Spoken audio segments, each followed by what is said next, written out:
like I should, feel like I should, feel like I should, feel like I should go. Go. Feel like I should go. Feel like I should, feel like I should, feel like I should, feel like I should go. Feel like I should go. Feel like I should, feel like I should, feel like I should, feel like I should.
And we're on news today.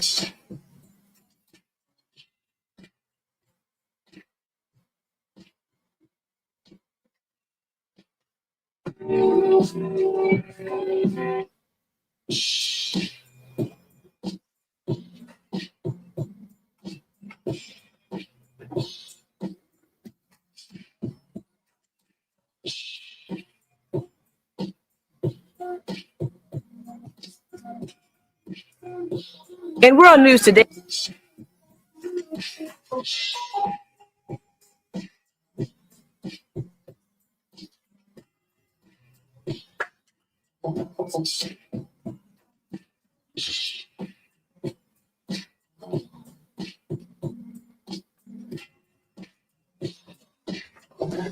I'll be right there in a minute. Give me a second. I'm gonna make a cup of coffee. First cup of the day.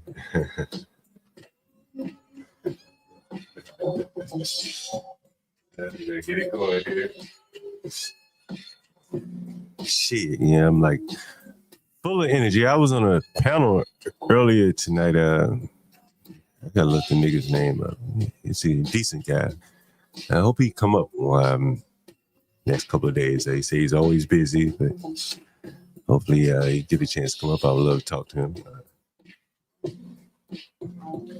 Not to mention, at some point we're going to be doing what's it called? Industry night.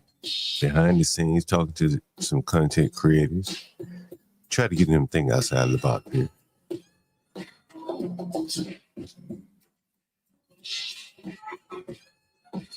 You got to share the wealth of knowledge is.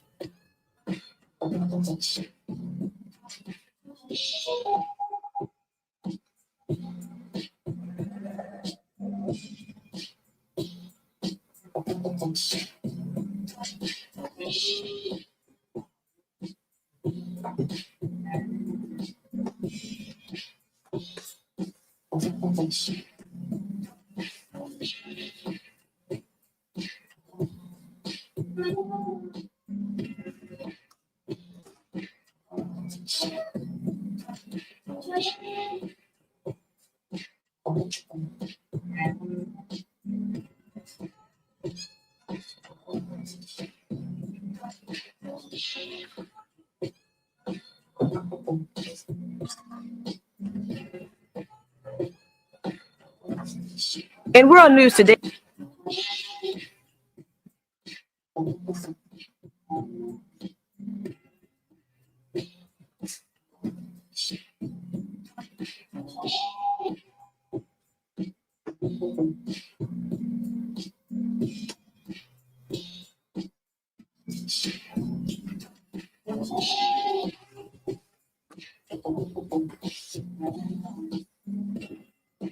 And we got 12 people in the audience already. Damn. You guys are early risers. What's today? Thursday? Wednesday or Thursday? Wednesday or Thursday? Wednesday or Thursday, 1 to 2. Yeah, DJ MFB in the audience.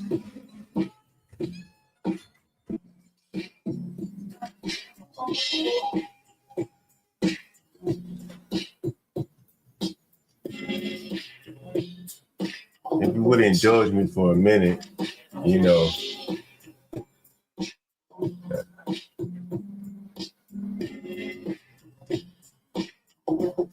I gotta get all set up here, and you know, first thing first. I need some weed. Time to roll up, niggas. Yeah, I promise you I'll be there just 1 minute. You see what's on the screen? Big old rich niggas getting robbed by little video gangster niggas. What?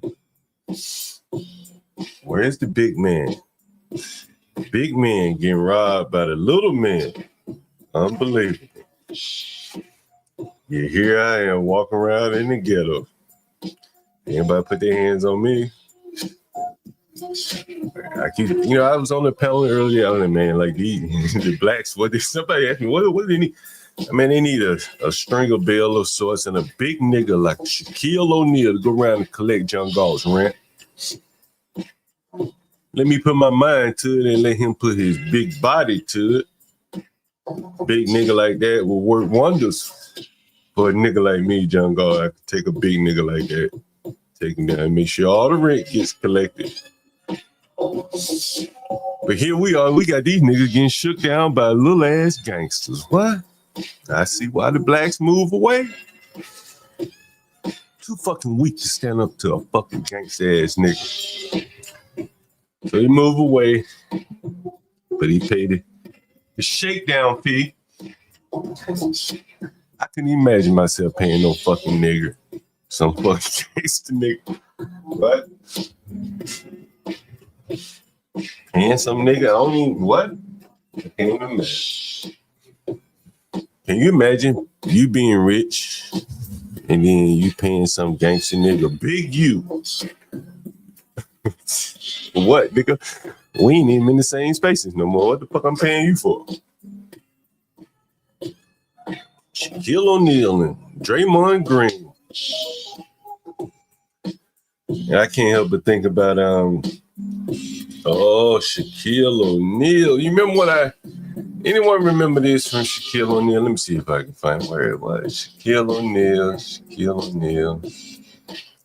Let's see if I can find it. Shaquille O'Neal. I do remember Shaquille O'Neal. Shaquille O'Neal. What do I remember about that big old brute nigga? That big old brute nigga. I played a clip of that nigga the other day. He said he didn't even know where the fuck his money was. I don't know what my money invested in. And then I saw it. My memory takes me back to, let me see if I can find what I'm looking for here. Yeah, I remember. Yeah, I remember. Let me see if I can pull that up for you guys. See if you remember. See if you remember here. Let's see. I'm going to pull it up right here. Yeah, you remember that? You guys remember that, don't you? What are you doing? What that nigga doing? What that nigga doing?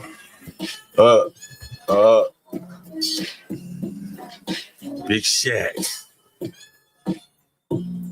Shaq Fu. Going after that white man.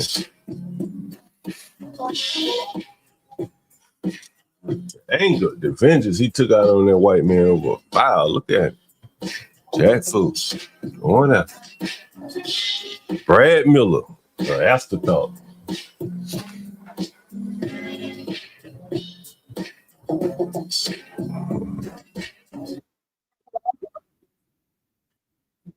Authorities today about the Rolling 60s neighborhood Crips gang in South LA. Detectives have arrested multiple people, but they're still looking for others. NBC4's Alex Rozier joins us live from down. Keep trying to tell y'all niggas, they need a strong man.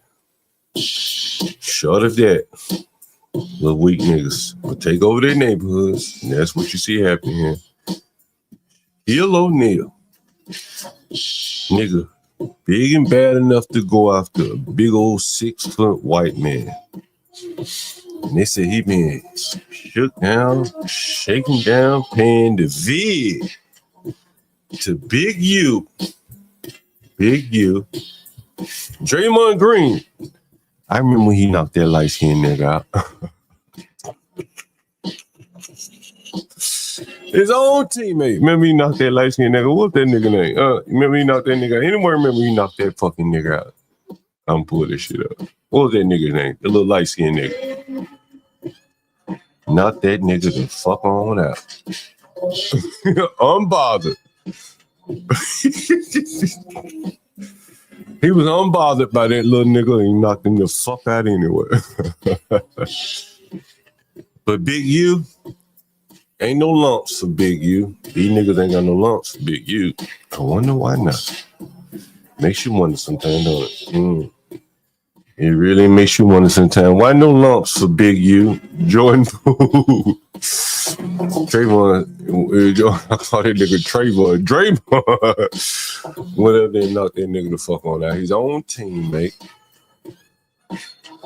And you have to ask yourself, you have to look at yourself and you say, I see why the blacks move. I see why Jordan Poole got the fuck away from the niggas. And he want to live next to Draymond. He was forced to play with him, but he didn't want to live next to him. He didn't want his children being sent to school with Draymond's children. Draymond coming up knocking the fuck out of him. And then there are the big U's as well. That's what they got to pay the VA to go down into the neighborhood. I think we're peeling the onion back now. Why these niggas can't invest in their neighborhood? They scared. I told you. Remember I said, man, these niggas scared, man. Kobe Bryant flying the helicopter to get away from the niggas. Flying the helicopter. You see me ride around a motherfucking scooter. And this nigga flying the helicopter, he dropped out of the sky. He's so scared of the niggas, he went up in the sky trying to avoid him and then dropped out that motherfucker. He thought he was a bird. And so what we have here is Shaquille O'Neal. Big old dick slinging nigga. Big old nigga. Other nigga, he done knocked his teammate the fuck out.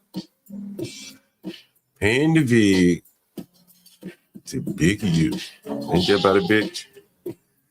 Let's get into what the news said. What the news saying about Big U? Shake them down, Big U. Somebody get the money, nigga. Somebody got to get it. They ain't gonna bring it back into the community. We'll take it. That's what Big U said. Fuck, nigga, we take it. You remember there's another nigga, George Floyd, big brother-in-law. That nigga was on the vid. He paying the vid too. Steven Jackson, remember him? He said he had to check in. Remember him? All these weak niggas, big old man children, checking in with gangsters. Checking in with the gangsters. Man children checking in with the gangsters here. Let's see what they're saying about Big U, Brick Baby. Man, I know everybody been talking about Adam 22. He a fed. Well, why y'all niggas keep going to him for the bag and getting locked up? He undefeated now. He's regular undefeated. All you niggas keep showing up on this show, you end up in prison, indicted. Why you keep going on this show talking your gangster exploits, and you end up in prison? So here's Big U on his way to prison university. Big U headed to prison interview. I like to call it Negro University. Negro University. Big U headed to NU. Negro University. And I got a little bit with Stanley Cross. I'm gonna get this desktop set up so I could be on OBS right now. Let's check in on Big U. I wonder how much big he collected from Shaq and Big Draymond, Trayvon Green. See how much this nigga done collected. In LA with the latest. Alex. Yeah, it's the latest. Annabelle, yes, the feds have arrested a number of people, accused Rollin 60s gang members who they say are connected to this crime ring. But today they talked a whole lot about one man who they say is a longtime leader of the Rollin 60s gang, a man they are still looking for right now, Eugene Henley Jr. Federal prosecutors say Eugene Henley Jr. is a longtime leader of the Rollin 60s Crips gang. But in recent years, he's worked in entertainment and run a youth charity that the acting U.S. attorney now says was a front for his criminal enterprise. He has maintained the image of an entertainment industry entrepreneur running a music label and of somebody who gives back to the community here in Los Angeles. The facts alleged in the complaint paint a very different picture. It is one of a murder, a thief, a liar. Henley Jr. is now a fugitive. The feds say he committed a series of racketeering crimes, including extortion, human trafficking, fraud, and the 2021 murder of an aspiring rapper. Mr. Henley engaged in a murder of a musician signed to his label in 2021. What is it with these niggas killing all the rap babies? Aspiring rappers. Remember that nigga, some nigga over when G Dollar Sign got killed, some niggas said, man, rap is the most dangerous career in the world. This nigga out here killing rappers, aspiring rappers, getting killed by rappers. And dumped the victim's body in Las Vegas. Off that nigga in the desert. Black Lives Matter, ladies and gentlemen. In world news today. Yeah. In world news today.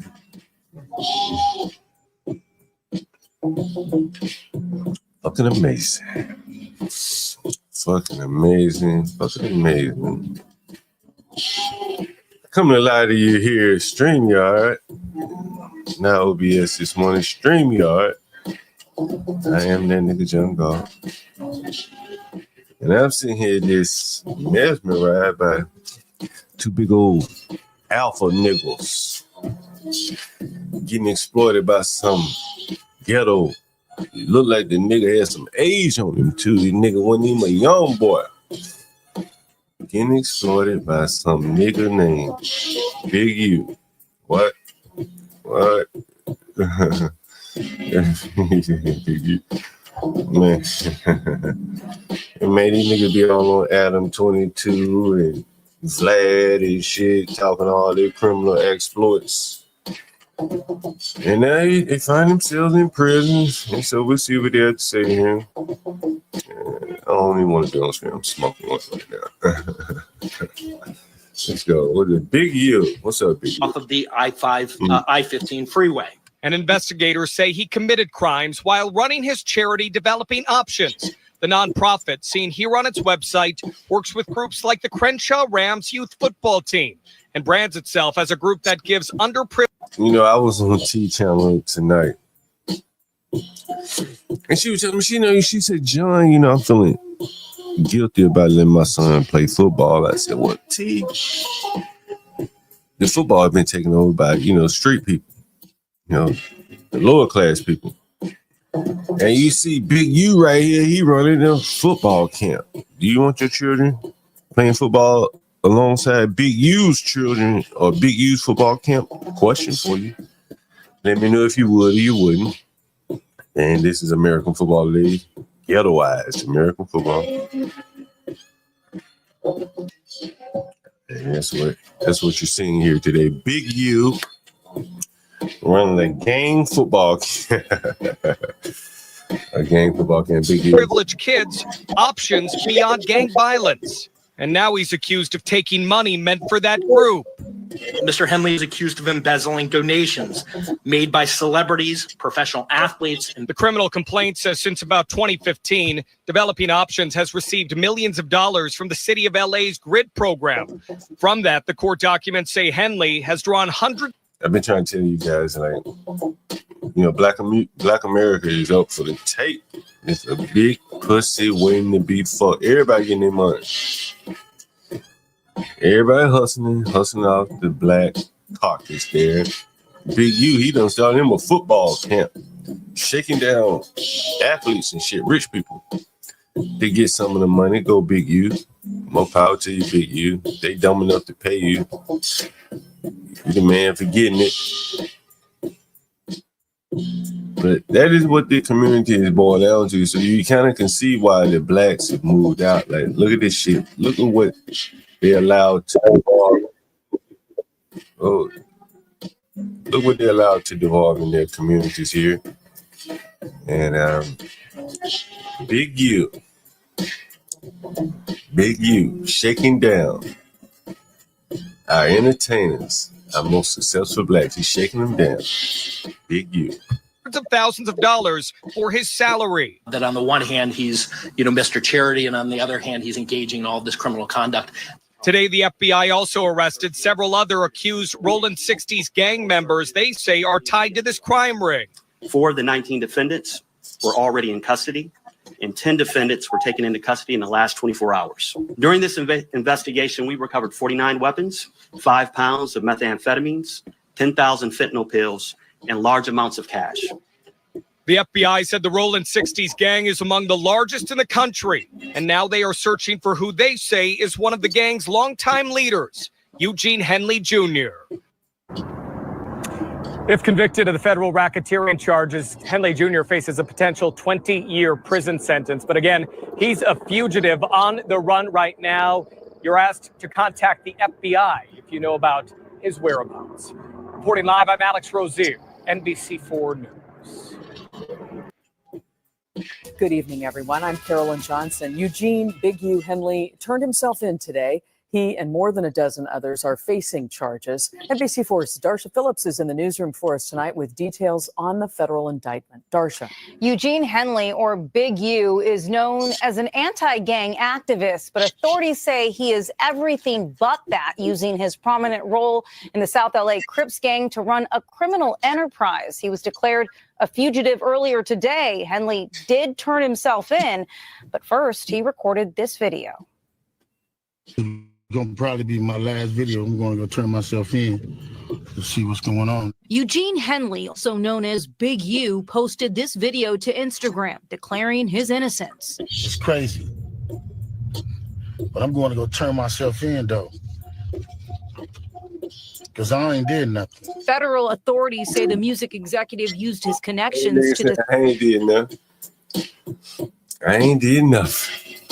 South Los Angeles Rolling 60s Crips gang to run a mafia-like organization, all while pretending to be a successful and charitable entrepreneur. He has maintained the image of an entertainment industry entrepreneur running a music label and of somebody who gives back to the community here in Los Angeles, funding a South LA-based charity, Developing Options. But the complaint unsealed today paints a very different picture, alleging Henley's Big U enterprise engaged in illegal activities, including extortion, robbery, murder, human trafficking, wire fraud, bank fraud, and other financial crimes. It is one of a murderer, a thief, a liar, and a cheat. Federal authorities say Henley murdered an aspiring musician in January of 2021 in Las Vegas and disposed of his body off of Interstate 15. Authorities also allege Henley used his charity for at-risk youth developing options as a front to hide his criminal activity. Transporting prostitutes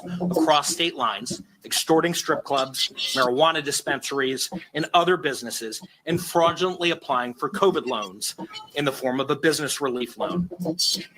Henley is also accused of embezzling donations made to his charity by celebrities, professional athletes, and businesses. In total, 19 people were arrested in connection to these crimes. Henley was charged with conspiracy to violate the Racketeer Influenced and Corrupt Organization Act and faces a number of other charges. If convicted, he could face life in prison. Live in the newsroom tonight, I'm Darsha Phillips, NBC4 News. Federal prosecutors call him a murderer, thief, liar, and cheat. And tonight, hip-hop executive Eugene Henley Jr. is in custody, accused of running a mafia-like criminal enterprise in South L.A. Despite his image as an entrepreneur and community advocate, Henley is accused of running a syndicate involved in extortion, human trafficking, and the murder of an aspiring rapper. KTLA's Carlos Salcedo is live in Hollywood with more on the charges. Carlos? I'd like to share the alleged mastermind in all this, a longtime leader of a South LA street gang. Tonight, Henley turned himself into authorities after they announced serious criminal charges against him and 18 others. Oh no, caught up in the middle, try just a little. Caught and captured, music executive Eugene Henley Jr., also known as Big U, is no longer a fugitive. You look at how they ghettoized music. I told you a lot about, how these, they've made rap music just like a criminal enterprise. It's more about the criminal doing wrongdoings than it is about actually making music, and that often leads to them having to kill people. As you can see here, Big U had to kill one of his rappers. An aspiring rapper killed by the rapper producer. 58-year-old was taken into custody Wednesday evening, accused of federal racketeering conspiracy charges. An enterprise that engaged in murder, extortion, robbery, human trafficking. Hours earlier, federal authorities announced charges against 19 defendants, including Henley, a longtime leader of the Rolling 60s Crips street gang, who allegedly used his influence as a so-called community activist to run a mafia-like enterprise. Mr. Henley operated Big U Enterprises, a mafia-like organization that utilized Mr. Henley's stature and long-standing association with the Crips criminal street gang. Henley is also accused of the 2021 murder of an aspiring rapper signed to his music label, dumping the victim's body in Vegas. The gang is well known in the music industry. The late rapper Nipsey Hussle was a longtime standing member. Mr. Henley has been a known member of the Rolling 60s Crips since the 1980s, where he established his reputation and earned standing with fellow gang members. He has been able to use that standing to intimidate businesses and individuals and to commit various forms of violence. We're here to help the people transform the people. Henley labeling himself as a man of the community with nearly 300,000 followers on Instagram. He's accused of using his own youth charity, developing options to defraud countless victims. He has maintained the image of an entertainment industry entrepreneur running a music label, and of somebody who gives back to the community here in Los Angeles. The facts alleged in the complaint paint a very different picture. Get back a little and destroy a lot.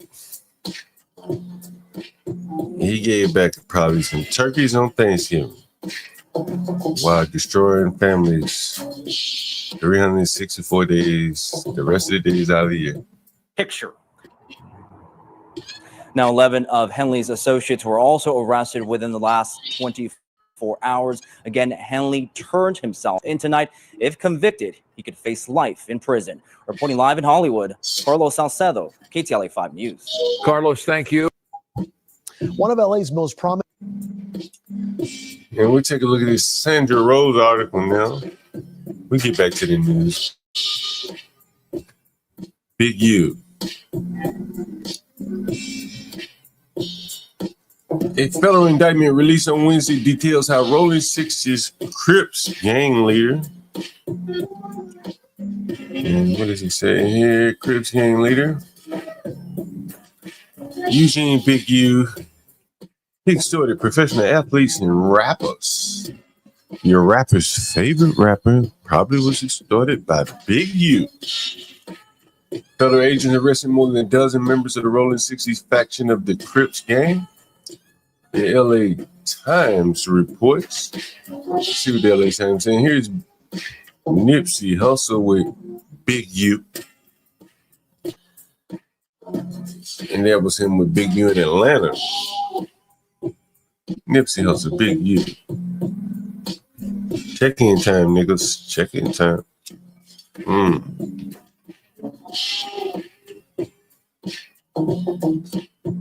And there's Brick Baby right there on it. What was it? Adam 22, No Jumper. Also arrested with No Jumper podcast co-host Zahir Mitchell, Brick Baby, and Lucci Cannon, not pitching.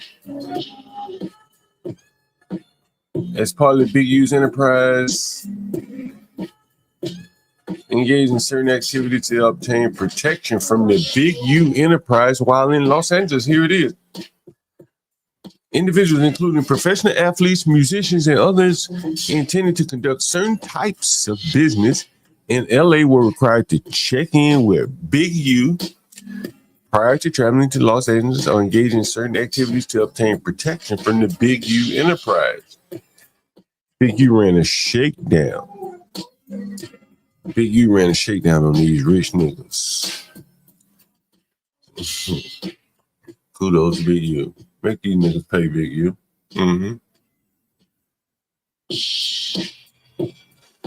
You want to come back into the ghetto, niggas? What Steven Jackson said? He said, look. No, bro. Hey, this is the difference between me and a lot of you niggas. Why y'all suckers?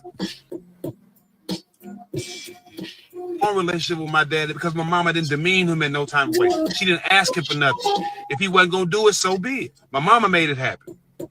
A lot of y'all mamas sit there and bash the daddies their whole life, make them pay child support, then when child support up, and y'all done spun it all, not gonna have a relationship with your daddy. Because your mama can't buy you no car, can't pay your college tuition. So now you're not gonna have a relationship with daddy. Say, man, I love you for doing it the right way, doing it the G way. And you raised the G by not belittling yourself or demeaning my daddy. I love you. I thought this was checking in. That was a Steven Jackson checking in. Here it is. Maybe this is it. He said he's checking everywhere he goes. Still a slave in heart. Checking in, Stephen A. Where's Stephen A? Where's Stephen A checking in? And there was a video. Where is it? Stephen A checking in. That was a video of Stephen A checking in here.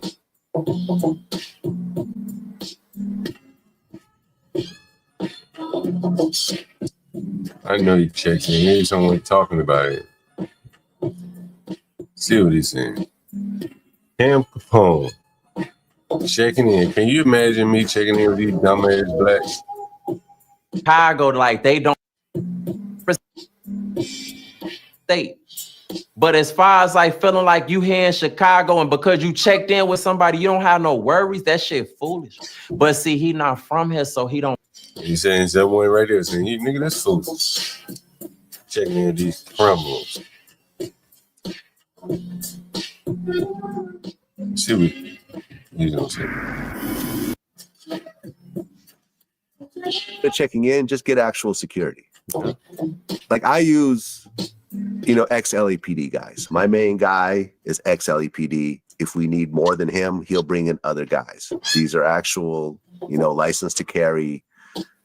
If a shootout happens, they're not going to say, I don't know what happened. Like some of these guys that you check in with. You know what I'm saying? In Nipsey's trial, his homies would not take the stand. Wow. Who knew that? And Nipsey's trial, his homies wouldn't even take the stand. God damn.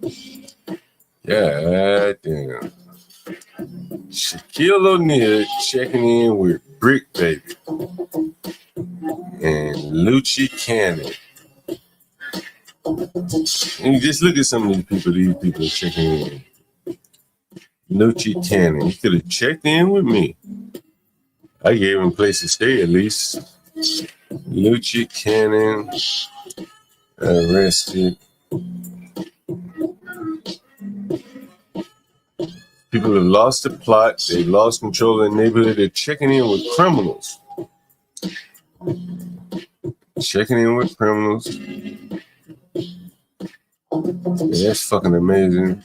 Here's Lucci Cannon. I think that's some rapper. I don't even know who the fuck that is. He's been My husband, you guys.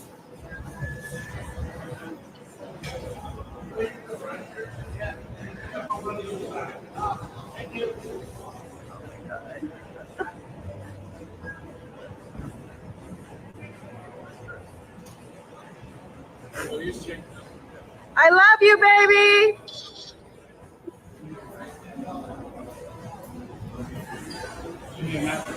I love you, baby.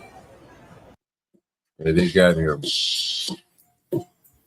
As part of Henley's purported grip on Los Angeles, his alleged victims were required to check in with Henley before arriving in the city to obtain protection. What?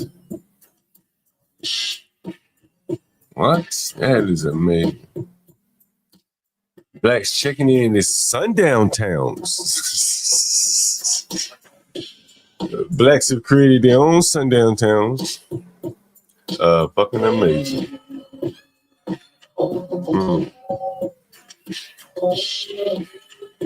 And they're shaking down the best and the brightest of themselves. And I just thought about anyone remember this right here?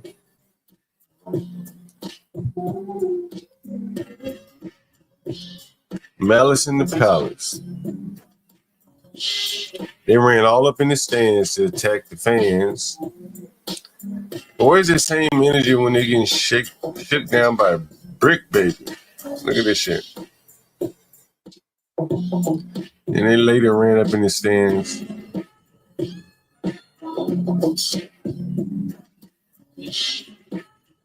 Beating up smaller fans. What about Brick Baby? Malice in the Palace. That's what it was.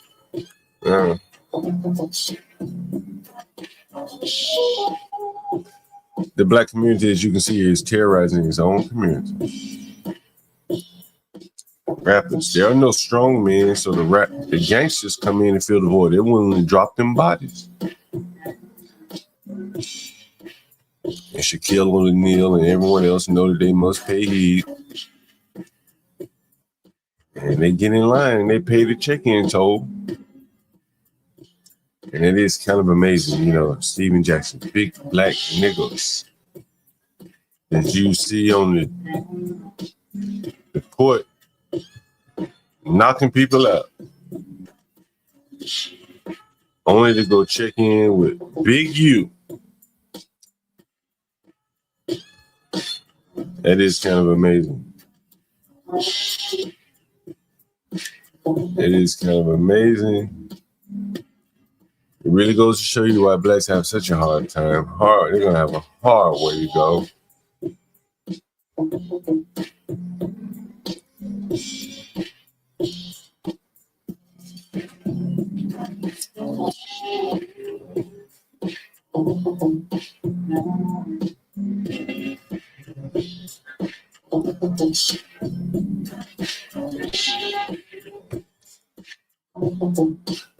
You all know what's coming.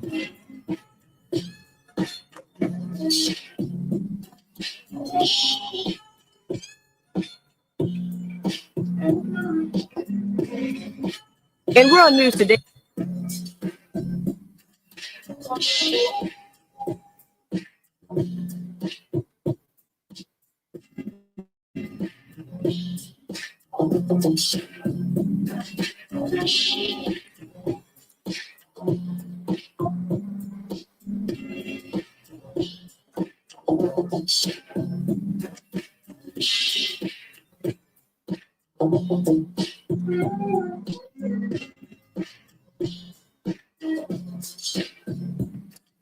His own teammate.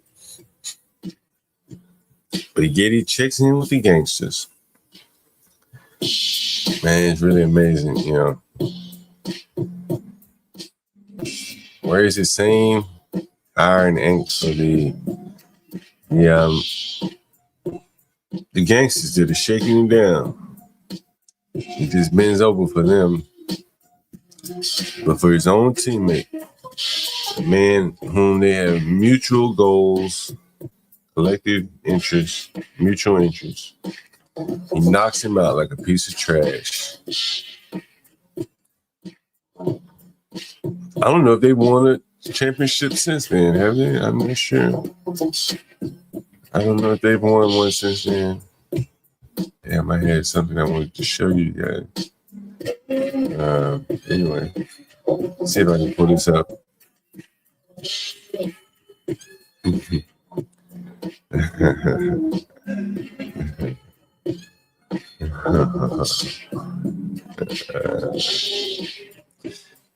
Ghetto point of view, I know you're in New York there. You must be sad to see your mayor.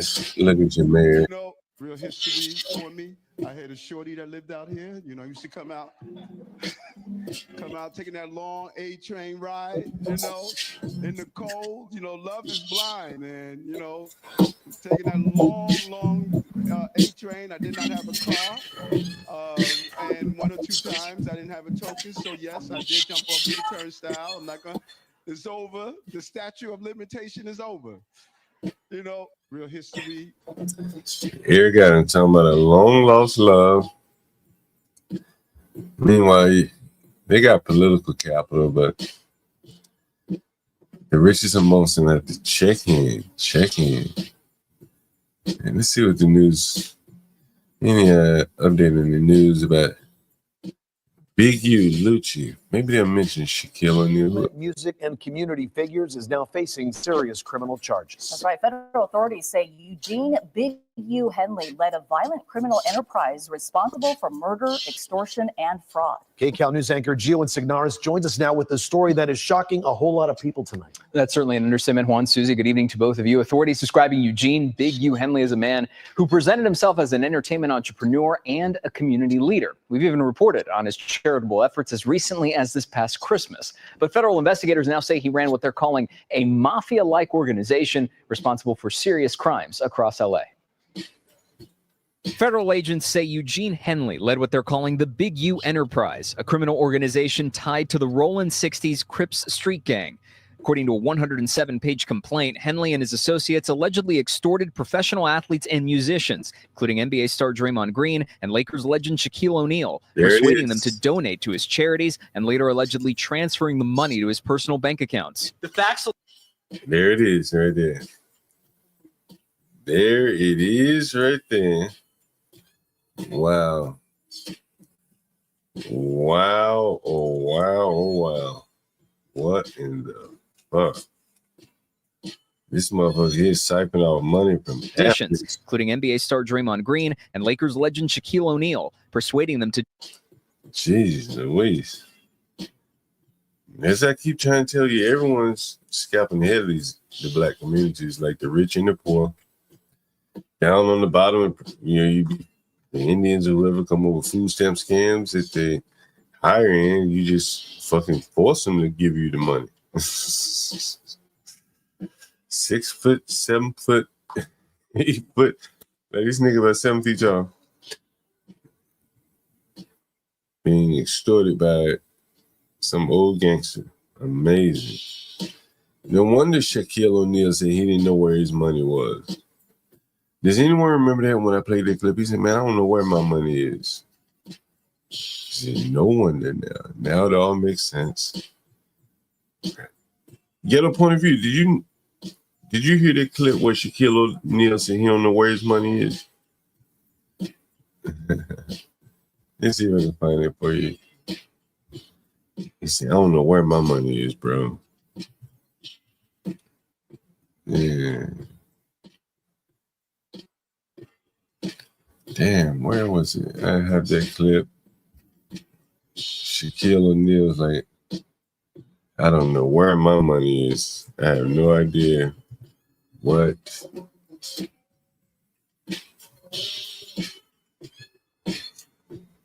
Oh, damn. Maybe I lost it. He said, no, I have it. Let's see.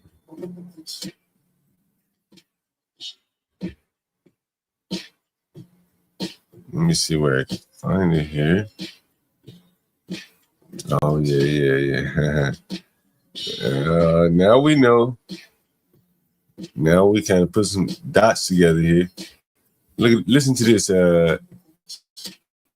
ghetto point of view.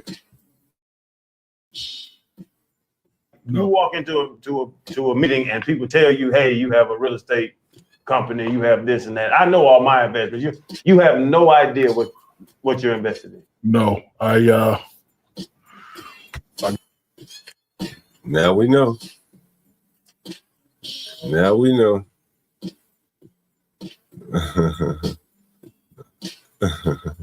What you say, Dick and Dave, all the ones that have been Extorted have a sword and Maggie energy. Is that what you said, Maggie?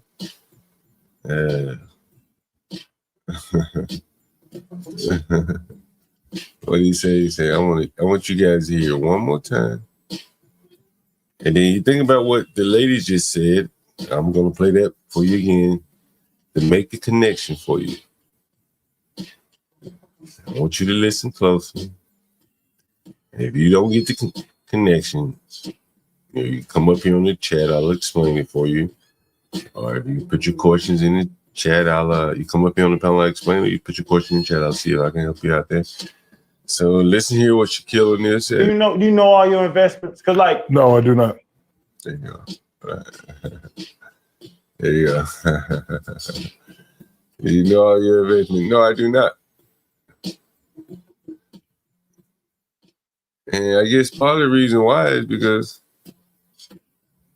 I guess he's investing in someone who didn't really give him an idea what he's investing in as the man's cat. And musicians, including NBA star Draymond Green and Lakers legend Shaquille O'Neal, persuading them to donate to his charities and later allegedly transferring the money to his personal bank accounts. The facts alleged in the complaint paint a very different picture. It is one of a murder. Do you think he knew that his money that he donated to this guy went straight to his bank, his personal bank account? That's what Shaq is saying here. He got paid to check in under some guys or probably investment in the community, paying for security. These guys aren't nearly trained to provide security. This guy was saying about Nipsey Hussle. And it's just another example of the rich blacks being taken advantage of by, the more, industrious blacks or other people, other groups. Just the same. They're like one big pussy waiting to get fucked. One low-hanging piece of fruit waiting to get plucked. And so this is a very good example of that.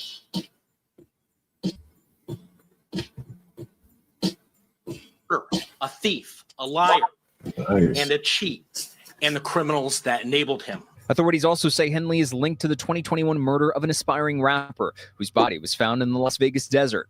Investigators accuse Henley of fatally shooting the young musician over a dispute. In addition to violent crimes, prosecutors say Henley defrauded donors, including celebrities and companies, funneling charity funds into his personal accounts. His organization, Developing Options, received millions from LA's Gang Reduction and Youth Development Program. He used that goodwill to benefit himself. He diverted money from that charity and lined his own pockets with it. And that money was ultimately traced, and that we can show that he used it for personal purposes. Dr. Georgia Leap, an adjunct professor of social welfare at UCLA, is an expert in gangs and community justice. She knew Henley through her work and says this latest news is heartbreaking, but not shocking. He was a very charismatic, very arresting, no pun intended, a very arresting personality. And, he had the smile and he had the charisma and he could talk to kids and he could talk to OGs and everybody in between. I got a Ninja Turtle set and I got a Spider-Man set. Last Christmas, he collected $40,000 in donations for a South LA toy drive. But the night before the event, he claimed a truck containing all the toys was stolen. He offered up security video of the truck driving off and Everybody's taking advantage of the blacks, man. Everybody. Amazing. Amazing. Stole from the baby, the children. God damn. The blacks need a big man to stop these sort of things. Big U steals from the children.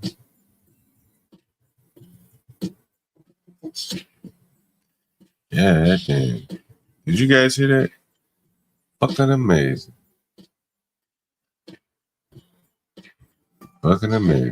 Pleaded with the community to donate again. It did. At the time, Henley called it a great save by the community. So to think that somebody was stealing a bunch of toys, stealing Christmas, that's kind of crazy. Henley's community roots also stretched to Nigga stole the toys himself. God damn. And then smeared the community with this stain of stealing the toys from the children. And this is what I keep trying to say, people. Like, he made the whole community look bad for his own self-interest. Fucking amazing. To steal toys. Fucking amazing. I don't even want to believe it. I gotta play this shit one more time. Unbelievable. Nigga staged a toy theft. And they always give me that something to the children. That ain't nothing but to get after the women. They're getting after the women by giving toys to the children. $1,000 in donations for a South LA toy drive. But the night before the event, he claimed a truck containing all the toys was stolen. He offered up security video of the truck driving off and pleaded with the community to donate again. It did. At the time, Henley called it a great save by the community. So to think that somebody was stealing a bunch of toys, stealing Christmas, that's kind of crazy. Henley's community roots also stretched to other major Southern California figures. He helped launch the career of rapper Nipsey Hussle and starred in a 2021 FX docuseries called Hip Hop Uncovered. Henley's son is also LA Chargers linebacker Dayan Henley. The world of crime, not just with gangs, but the world of crime is seductive. And even when people say they walked away, a minority, a small number, get lured back in. Henley, who previously served 13 years in prison for a drug-related robbery, turned himself in Wednesday afternoon. He'll face charges of extortion, human trafficking, fraud, and murder. Henley is among 19 people accused in the wide-ranging charges. As for the long-term impact, experts believe a sense of betrayal from community members is understandable, but won't deter the long-term goal of helping others. I think once people deal with that sense of betrayal, they're going to look at others who they trust and continue to put their faith in them. Federal authorities say this case is part of a broader effort to combat organized crime in LA and ensure community safety. Now, if convicted, Henley could face a max sentence of life in prison. Susie, I'll send it over to you. All right, Gio, thank you so much. I'm going to switch to a few business topics, if you don't mind. Earlier today, I talked about a tenant who worked at a restaurant, 2 restaurants, actually. She worked at Red Lobster, low-end restaurant. She also worked at an urban restaurant, black restaurant, called the Urban Boil or something like that. And so I just saw this headline in D.C., coming out of D.C., is talking about many of the restaurants may close, at least 20-30% here,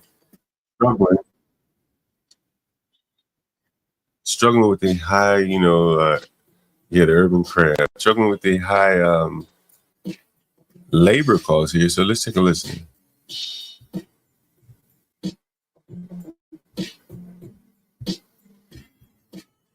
Home. Jim, it basically says that restaurants in the district are worried about survival, rising costs, fewer people dining out, federal worker layoffs. These are all playing a part in this. I think everyone is concerned. These are real issues for everyone, regardless of what category of restaurant you fall in. The margins are already super thin in the restaurant industry. Whether you are a 5-star or you are, a sandwich shop downtown on M Street. The data was collected by the Restaurant Association of Metropolitan Washington, whose president and CEO you just heard from. They surveyed more than 200 restaurants in January and February. The results are pretty startling. For starters, 2 in 5 full-service casual places said they're likely to close this coming year. Most of the blame going to rising costs and falling profits. Diners choosing to stay home to deal with their own costs amid inflation. The Restaurant Association telling me keeping up with labor costs is also a big concern. In July, tip worker wages in D.C. also go up from $10 to $12 an hour. 62% of restaurants surveyed reported lower profits in 2024. Then there are federal worker layoffs and all the uncertainty that comes along with that. The district's chief financial officer estimating federal job cuts will lead to a $342 million decline in D.C.'s revenue. I spoke with the owner of the D.C. restaurant group. They run 6 restaurants here, 250 workers. He told me the challenges began with COVID. They rebounded, and then a cocktail of inflation, lower foot traffic, and policies have made it tougher than ever. A couple of years ago, Initiative 82 passed, and we've seen an increase in labor costs. So you put all that together, it's been an extremely challenging time. Our restaurant, we're small, independent, family owned and operated. We've been around for 45 years, and we've never seen a stretch like this in our history. So what is the solution here? Well, the Restaurant Association tells me they are working with elected officials to make some policy changes to help out these small business owners and these restaurant owners. By the way, last year saw the highest number of restaurant closures in D.C., along with the highest number of openings. Guys? I'm going to pivot back to Big U for 1 second, if you don't mind.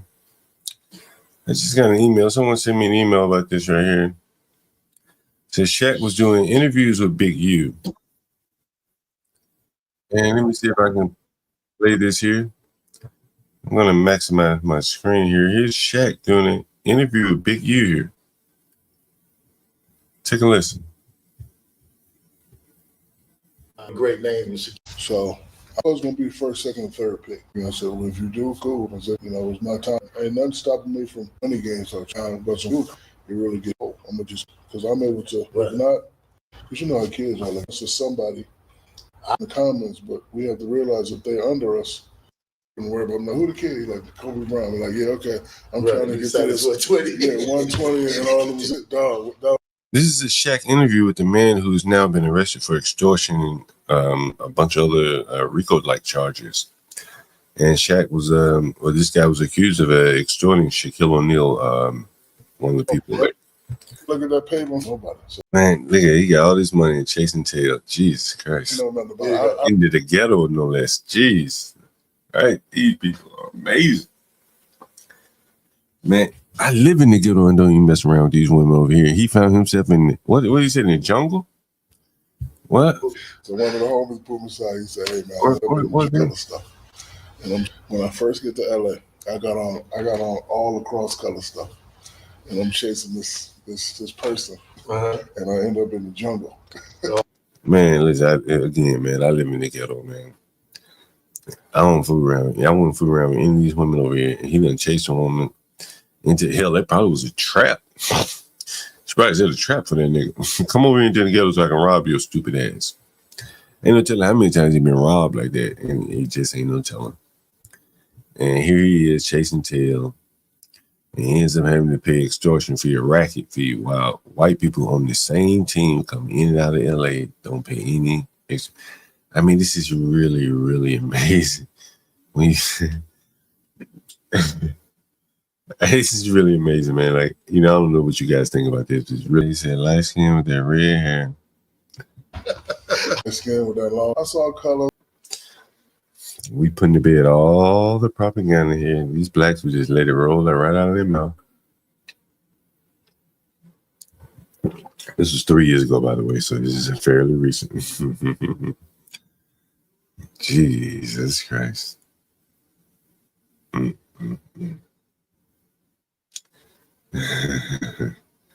Shaq wasn't a somebody, he could never think of this guy into.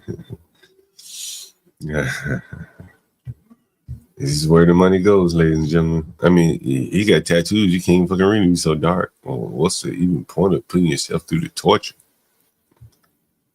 Did Shaquille O'Neal just call the guy a legend? Wow.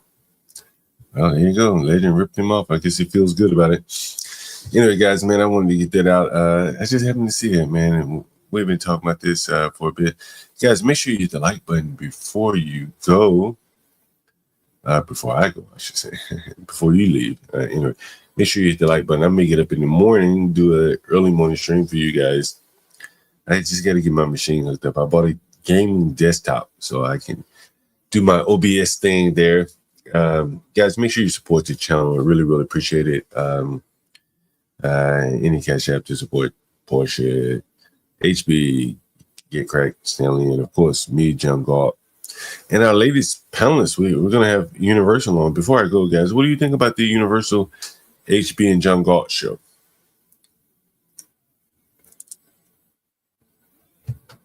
I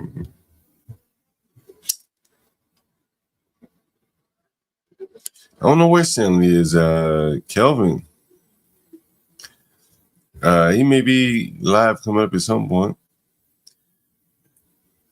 Get a point of view. Have you had a chance to see the morning roast with the HB, Universal, and John Galt? Me, John Galt here. What do you guys say? You like it, Black Manta? Okay, cool. Yeah, trio's cool. Yeah, I like it. Okay.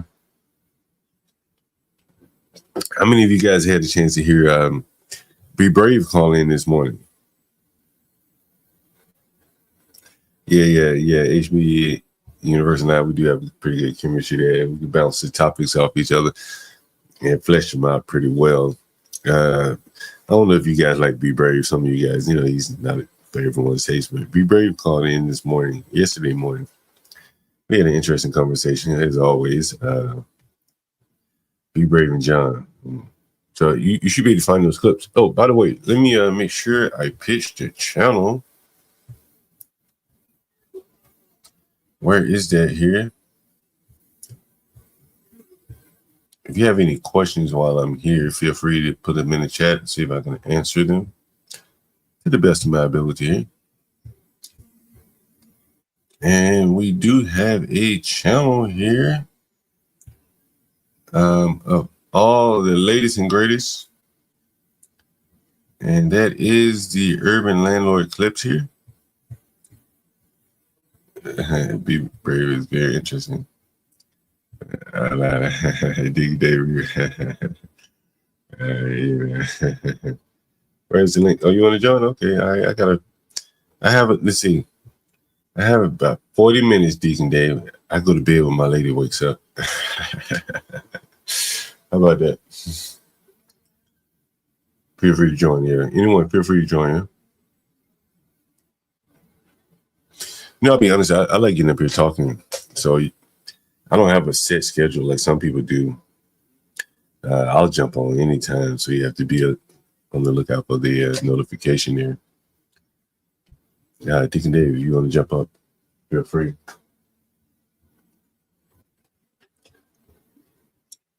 What's up, Deacon Dave? What's up, man? How you doing? Oh, man, one day at a time. What's going on?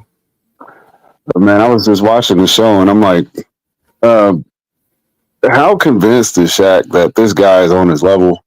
It's like, Shaq, you were like one of the most dominant big men in the league, and you let these outside influences just, I don't know. It's like you take the knee to these outside influences that aren't real. Like, and much to Stanley's chagrin, if we were to tell the truth about most of the inconsistencies in the Black community, is that what he's labeling as anti-Blackness? It's like, you can really break down this Shaquille O'Neal situation and see what's wrong with most Negroes' minds.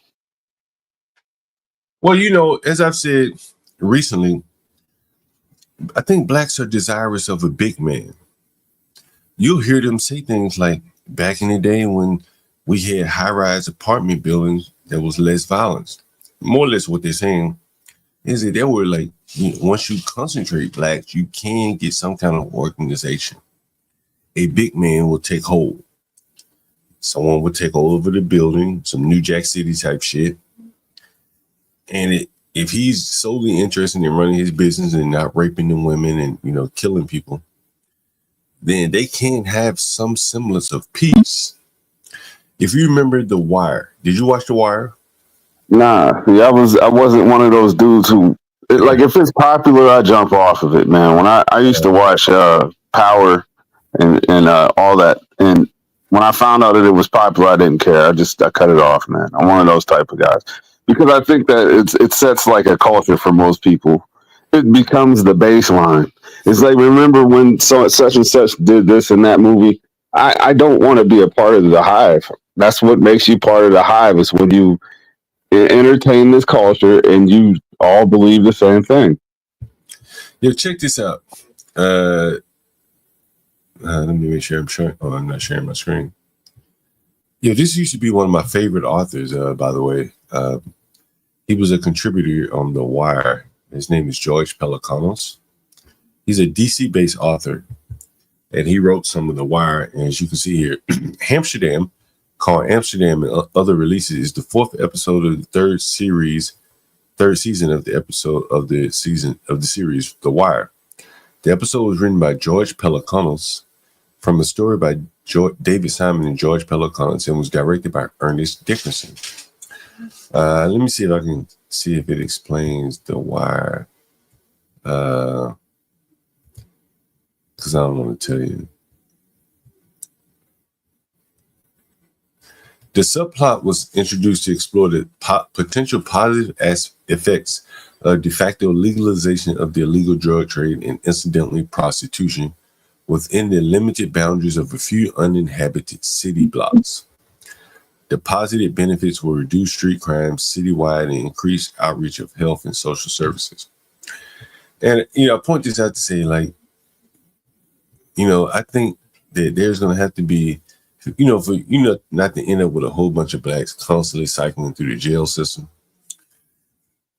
Ideally, it might be best if we have a place where we can just go and commit crime without, right? Like, think about how much we would have avoided had we done so. There'll be no George Floyd, right? Right? There'll be no George Floyd, right? Wait, did you just think of this? That's amazing. That's brilliant. Yeah. I mean, well, I didn't think about it. It's in the Amsterdam, it's in The Wire. Okay.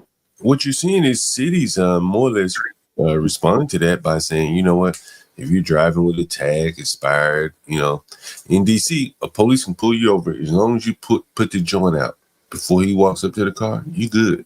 You can't search your car. So you're seeing a lot of relaxation of the rules to keep from cycling people through the criminal justice system. And there will be consequences and downstream effects of that if you let them just, if you arrest them when they're driving with an expired tag, and they may not go out and kill someone, right? Run someone over, whatever, right?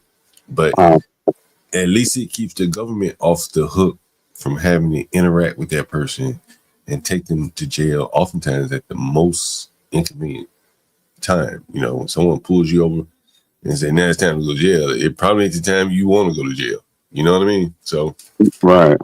And that's what you're most likely to fight, resist, And do you think that there's still like us, like we have an issue where they look for us and we're the target? And to any extent, like, is it, if you took 2025 and compared it to 1985 or 1995 or 2015, is there any stench of that they're going to go after us? I think that we're getting let off the hook more than more than any amount of they're looking for us to be making an infraction so that we could be arrested, detained, or anything like that. I think that they're being more than lenient in this whole. Let me show you something you might find interesting. Let's see if I have it. Let's see. I know I have it, but now I can always look it up. Give me 1 second. Yeah, I think this will kind of explain it. Let me just pull it up here.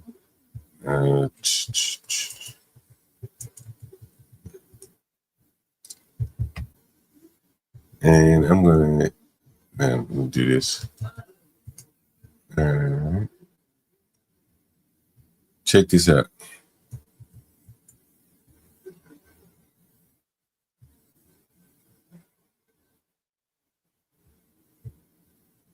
Oh, you see I defined that word, that maggle? Oh, no, I didn't get a chance to hear. What did you say?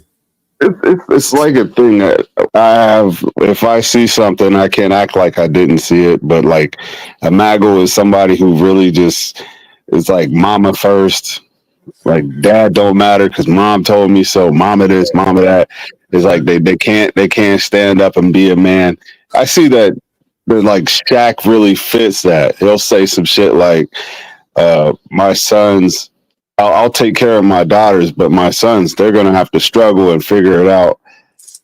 That kind of stuff. And it's just like, that goes back to how much you exalt your mother and you dehumanize your sons.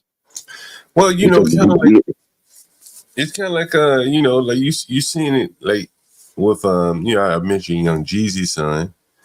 I think he killed someone. You seeing it with Dion's son, not able to kind of live up to the same height. And they, you know, LeBron's son, and you saw Jordan's son, and that when they don't live up to the hype, then there really is nothing for them to fall back on, even though their fathers have made billions of dollars. Look at Puffy's son just hanging out partying. There's really nothing for him to do. Like Right. Yeah. His dad had $1 billion, but there really was nothing, you know, undergirding that. What it was just, you know, license deal, and you know, I'll put your name on this if you go dance on an ad for me, you know, and that's not easily transferable to your children to inherit. Ghetto point of view is in New York, and here's one of the things that I talked about, like, well, I think it's going to be a real serious problem going forward. You see what's on the screen here, and right now they have some quote unquote kinks. But take a listen to this, and this is going to really affect the lower class, undisciplined people. Take a listen. A new network of artificial intelligence cameras is on the case, catching New York City motorists who block bus lanes. But an IT investigation finds that some of those cameras are also catching drivers who are doing absolutely nothing wrong. News 4's Chris Glorioso found hundreds of instances where these AI systems have captured video of legal parking, but called it a violation.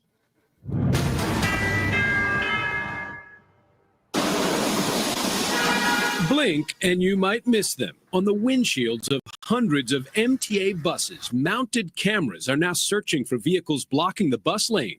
The cameras are powered by artificial intelligence, but driver George Hahn says the AI system isn't smart enough. This is a normal spot, and it's actually right by the regular alternate side parking sign. Hahn says last month he got 3 violations on the same day for blocking bus lanes on East 79th Street. But in each case, the videos captured by the bus cameras themselves show he was legally parked right here along with all these other cars. Well, at first, I wasn't worried because I know the parking rules and these are legal spots. The tickets kept coming though, so we're up to about 10 now.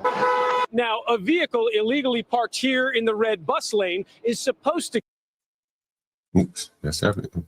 get a ticket. But here's the problem. That bus lane ends right about here, and these vehicles are parked in legal alternate side spots. And many of the drivers say they're still getting tickets. They could clearly see on the picture that I'm literally before the line. You were legal. I was legally parked.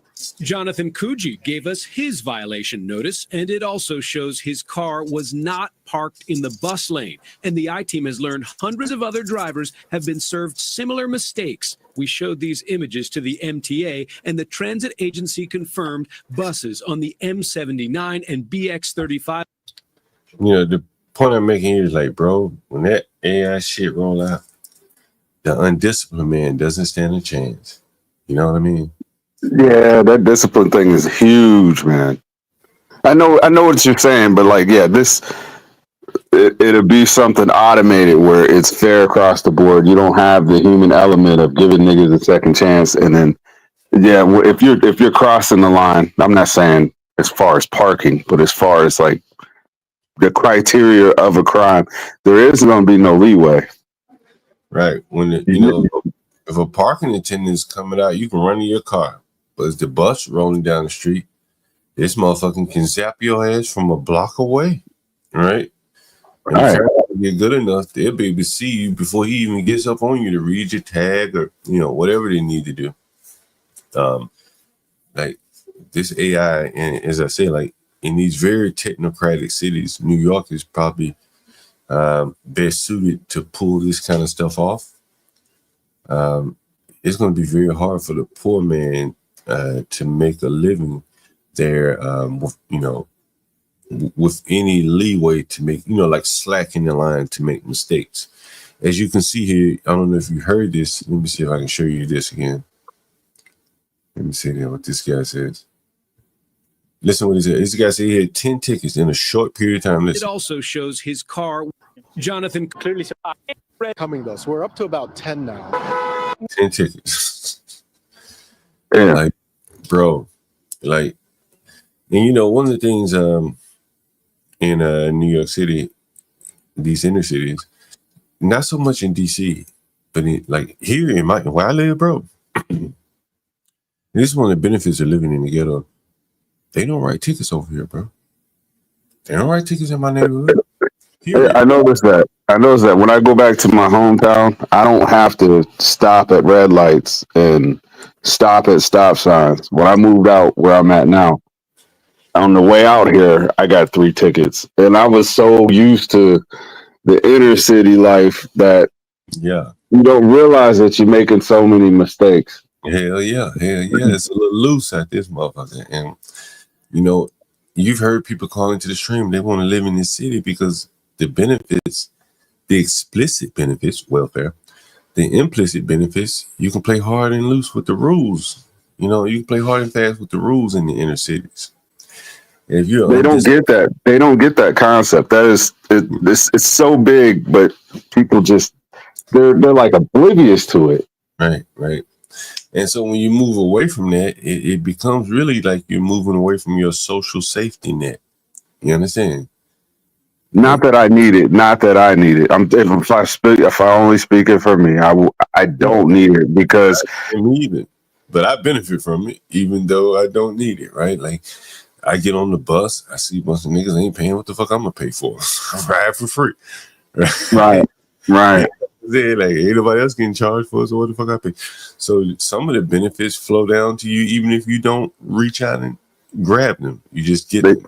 You know, they trickle down, huh? They trickle down. You know what I mean? And so, you know, when you hear the poor blacks, they want to run away from the poor neighborhoods. Like the benefits don't trickle down to them. Think about how many blacks smoke cigarettes and bum cigarettes from people every day, right? If you live in a nice neighborhood, people ain't smoking cigarettes like that. Who you gonna bum a cigarette from? Now you got to go buy a whole pack, and you can't afford a whole pack. That's the inverse. That's the inverse. Where I'm not familiar with that. See, I'm ignorant to that. Yeah, like so. What they've done is they made the cigarettes so expensive in these cities that they've created a black market for a illegal product. I guess that would be called a gray market. Yeah. But you know, cigarettes, a pack of cigarettes is, you know, $15 to $20 a pack up here. Damn, they're that high. Yeah, so people remember Eric Gardner? Yeah, he got choked out for selling Lucy's. Yeah. So basically, man, you know, let me see if I can pull it up. Since I have a little time in. NYPD Eric Garner. Lucy sales. Lucy's. Let's see. Yeah, I smoke cigars. You can't bum none of that. Yeah, you can't bum a cigar, bro. Look at this shit right here. Look at these headlines here.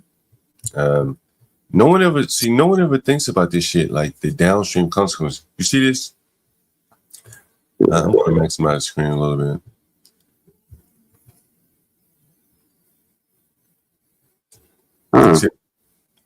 It wasn't just a chokehold that killed Eric Garner. What killed Eric Garner? Racist cops or cigarette taxes? Well, clearly it wasn't racist cops because one of the cops was named Kizzy. Kizzy. Right? And you see what I Google here, New York City Police Department, Eric Garner, Lucy's taxes. Right? And so if you go down, I'm sure you see it right here. This is before he was killed, I think. I'm probably not going to be able to read this article. In order to crack down on the legal sale of 75-cent cigarettes, they're 75 cents in Staten Island, came directly from police headquarters. Think about that. Think about that. You probably never knew that, did you? Nah. You probably never knew. They probably never heard that. Came directly from police headquarters. Nah. Why do you think they came directly from police headquarters? Well, I do know this. Back in the day, I was an entrepreneur. You know how they say it. But I got family in the South, and I used to go visit them. And I would buy cartons, boxes and boxes of cigarettes. Because when they used to be like $30 in Georgia, they was right around $50 for a carton in Ohio. Yeah, that's what they do. And so I think Eric Garner was getting his from a casino. I mean, from the Indian reservation. But this came from the top, as you can see.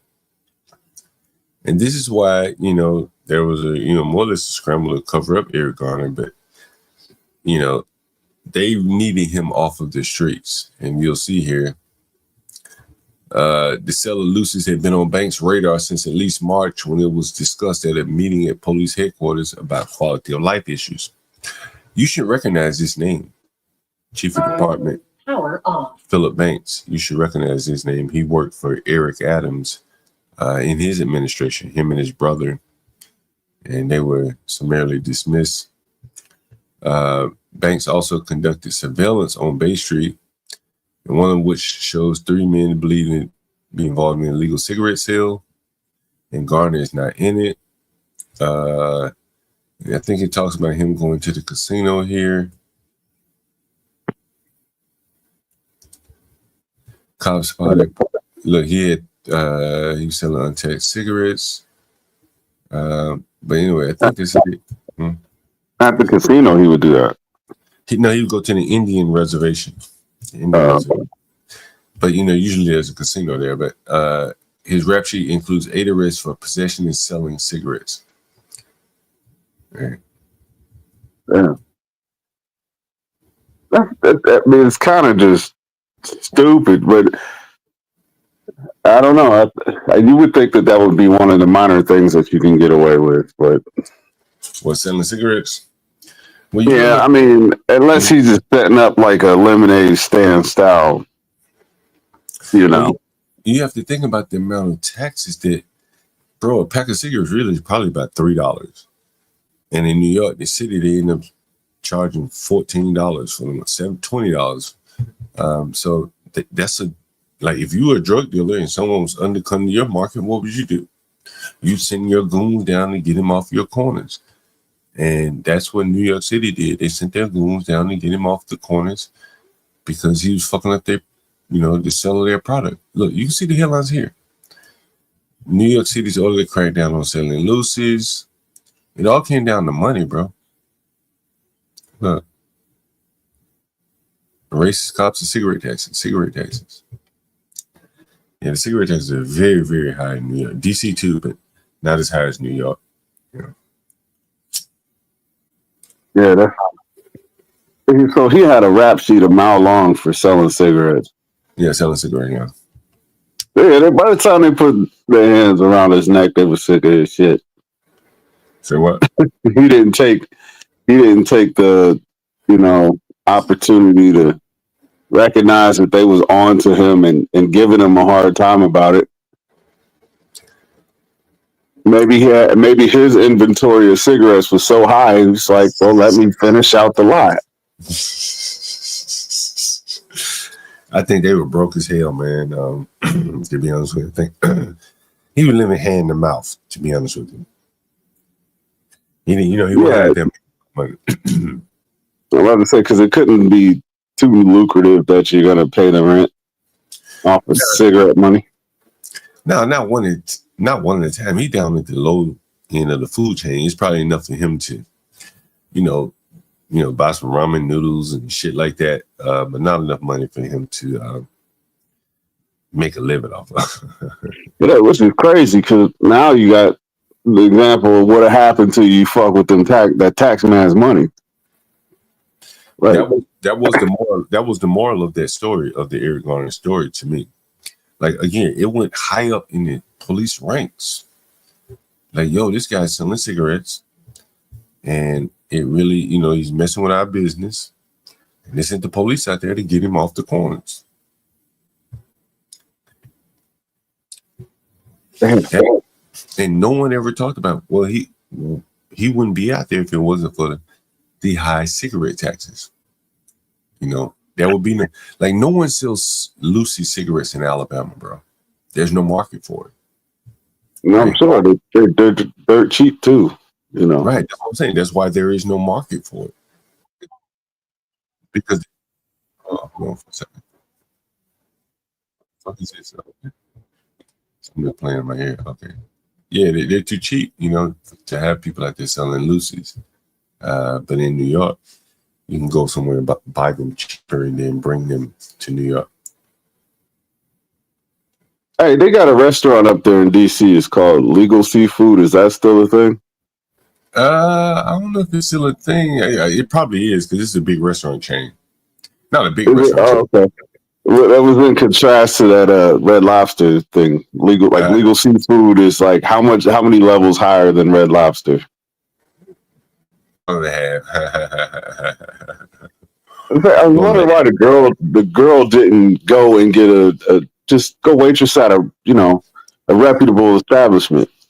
Man, I explained it. You can't get there, bro. You can't get You there. can't get it. You can't get it.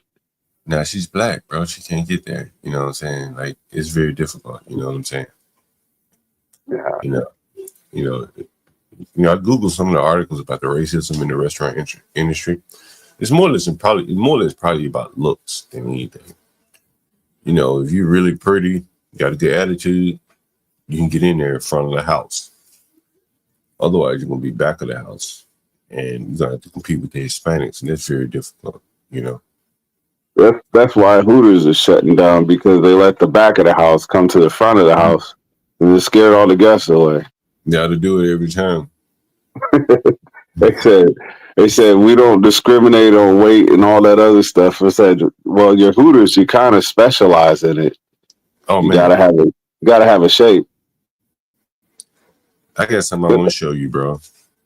Since I got you on the screen, let me see if I can share it with you. I saw this today. I was riding on my scooters today, and let's see if I can find it. Give me 1 second. I'm going to find it. I'm going to share this with you. All right. Okay. Start a restaurant and call it Edges. I'm pulling this up from my phone here, so you have to bear with me. I'm pulling it up from my phone. Okay, I'm going to share 2 videos with you. This is the first video, and bear with me. The footage isn't as good, but I'll explain it to you. So give me 1 second. Let's see. Window. There it is. Is this it? Okay, let's see. Is that it? Is that it? Now you're not seeing the right screen. Okay, let me do this. Stop. Share screen. Window.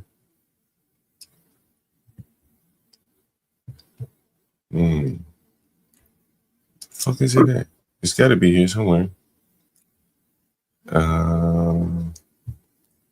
am sharing, right? Let me make sure I'm sharing again.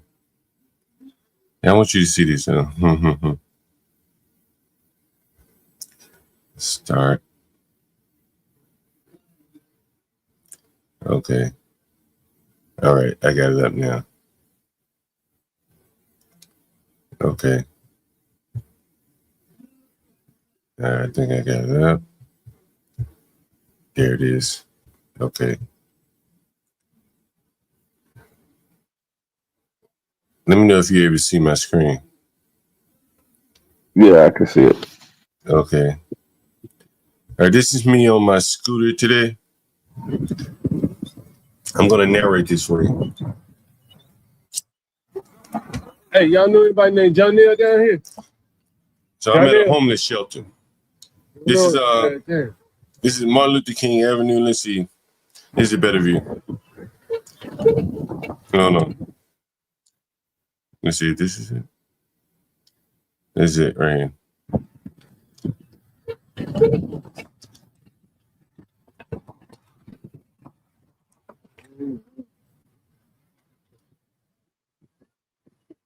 You see that? Yeah. These are all homeless people. Right? You see that? They got some nice shoes on to be homeless. Yeah. All these homeless motherfuckers. My man, you know a dude named John Neal? Yeah. My name is Look at all these homeless motherfuckers. Yeah, you got a juice on your bike. You got to charge up the bike. Nah, I'm good. I got 3 bars.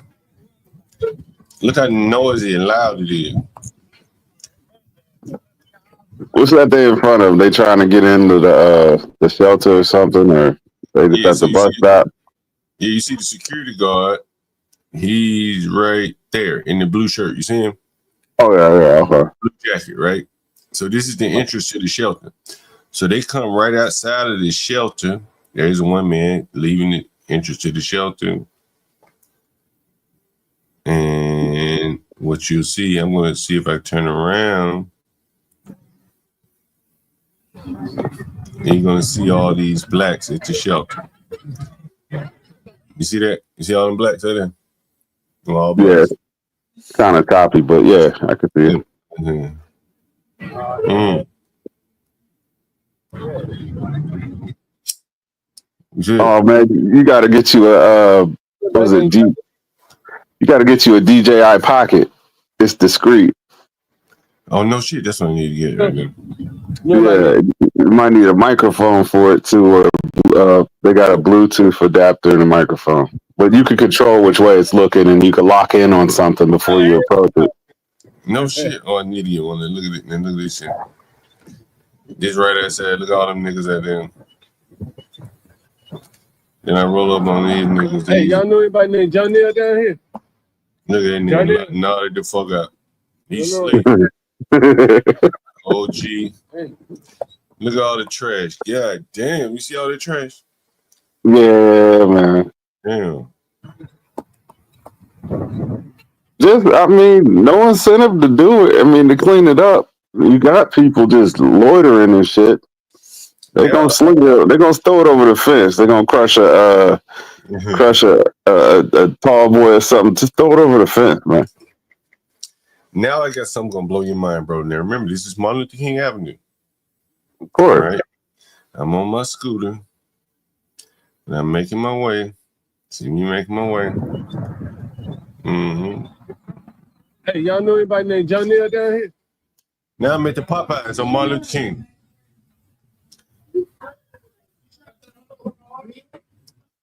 You see who working in that motherfucker? Yeah, the big arms, the big backs. Oh, hold on. Nah. All right, who's that? Who's that? You see that man in the cage racing? Yeah, is he Mexican or something? He's Mexican or something, right? I'm gonna rewind it back a little bit more. Let's see. Popeye. You got at least one black man right there. There's a black man right there. What shit?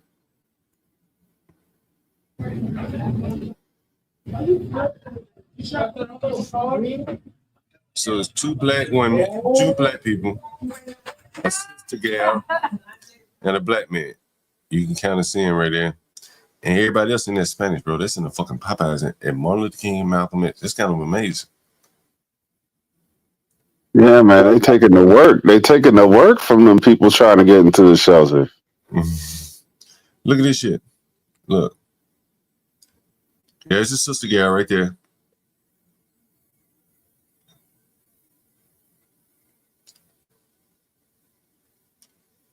Like,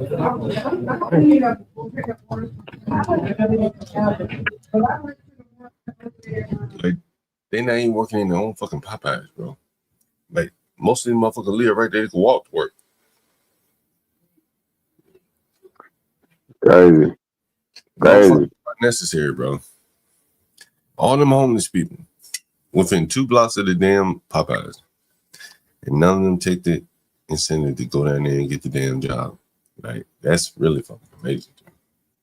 That's like what somebody said yesterday. They got an addiction, or they got, you know, a gambling problem, or, you know, sex. I forget who was saying that yesterday. But most people got a vice that they can't afford to live because they have to suffice the vice. Yeah, I think you're right. I think most people are bringing their cigarettes up north from South Carolina. I think South Carolina has the cheapest cigarettes. Either South Carolina, North Carolina, or Virginia. Not all the way from Alabama. That's what I think. You're in Florida, right? No, I'm in Ohio. Are you near Lincoln Heights? No, I don't. No. You know what I'm talking about, right? No. Actually, I don't. You know, the blacks are out there arming themselves up for some apparent Nazis that were in Lincoln Heights. You didn't hear about that? No, but I heard about the one in Cincinnati. Or that may have been outside of Cincinnati, to be quite honest with you. I think Lincoln Heights is outside of Cincinnati. Yeah. Man, they still do this fear mongering thing where y'all gotta learn what's what and like ignore the bullshit and focus on what you gotta do. And the people going out there saying that we're gonna go down there and get them straight and all that. Man, listen, none of that shit matters. They ain't got no power over you. Yeah, it doesn't seem to be that affluent of a town. I don't know why the Nazis would target that town, but apparently they have the blacks up in arms there. Hey man, I'm gonna get out of here. It's after 6 o'clock. My lady's gonna be waking up. She'd be calling me and see me online. She'd be like, "What the hell are you doing online?" I should get to sleep. Hey man, I'll probably be back online in about an hour. So, hey, what did you think about Shaquille O'Neal and Draymond and them having to check into this gangster who basically looted them? They are the exact definition of a Maggle. They are Maggle type dudes, man. They just don't. They don't stand up and be who they are. They don't know how to stand on their own square. If you're bowing down, if you're this great NBA player and you're bowing down to some culture bullshit and paying somebody because you're stepping in California, I believe they live in California, you're just paying money, you're an idiot. Yeah, that is kind of unbelievable. You see where their money is going now to, like, total bullshit there. Right, and you're part of the problem. Indeed. All right, man, I'm gonna get out of here for the night. I'll be up sometime later tomorrow. I don't know if HB's going trucking. I think wherever he was, the weather was bad. But guys, make sure you subscribe to the Urban Landlord Clips, and make sure you support the channel as well. And me, I'm John Galt here. I thank you all for joining me. There's 17 people in the audience right now. And again, thank you all for joining. Make sure you support the channel. And I'll play our closing jingle here. And again, thank you for joining. Feel like I should go. Feel like I should go. Feel like I should go.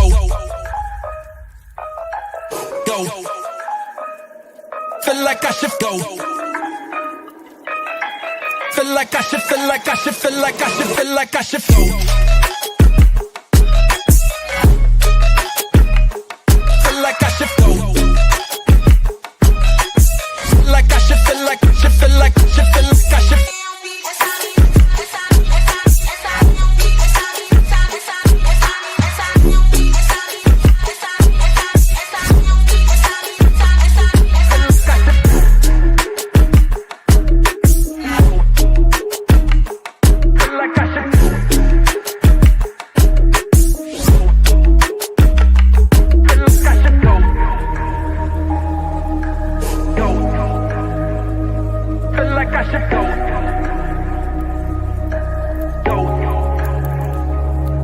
like I should go.